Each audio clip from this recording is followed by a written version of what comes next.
তো hello guys, কেমন আছে সবাই? আগের ভিডিওটা আমি যখন দেখলাম যে খুলে, তখন আমি দেখলাম আমার ভিডিওটাতে 2টো লাইক চলে এসছে, কিন্তু একজন দেখলাম আনসাবস্ক্রাইবও করেও দিয়েছে।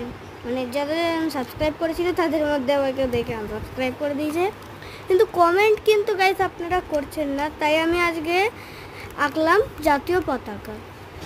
কমেন্টটা করছেন না কেন গাইস? আর যদি পতাকাটা ভালো লাগে তাহলে আমাকে আপনারা বলবেন।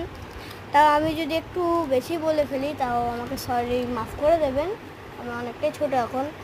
তো এখানে আমি আঁকাটার জন্য আবার ইউজ করেছি পোলো অয়েল প্যাস্টেল। এখানটা উপরে আমি দিলাম অরেঞ্জ কালার, কারণ আমার কাছে অ্যাভেলেবেল ছিল না গেরুয়া কালার। আর দেখতে পাচ্ছ ওপরে আগের দিনের ওই কমলা লেবুটা উপরেই আছে। তো এখানটা এই কালারটা দেওয়ার পরে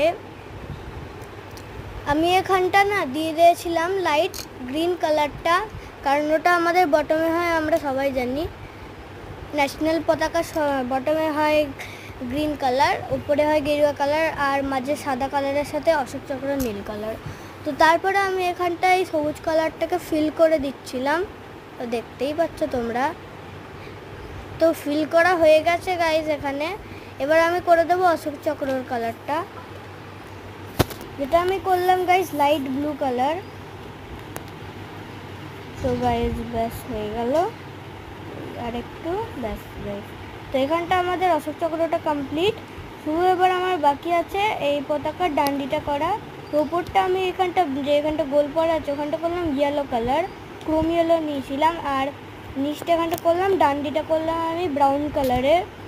তো গাইজ যদি তোমাদের ভিডিওটা ভালো লাগে তাহলে লাইক, সাবস্ক্রাইব আর শেয়ার কিন্তু করতে ভুলো না, আর কমেন্টটাও যেন করে দিও।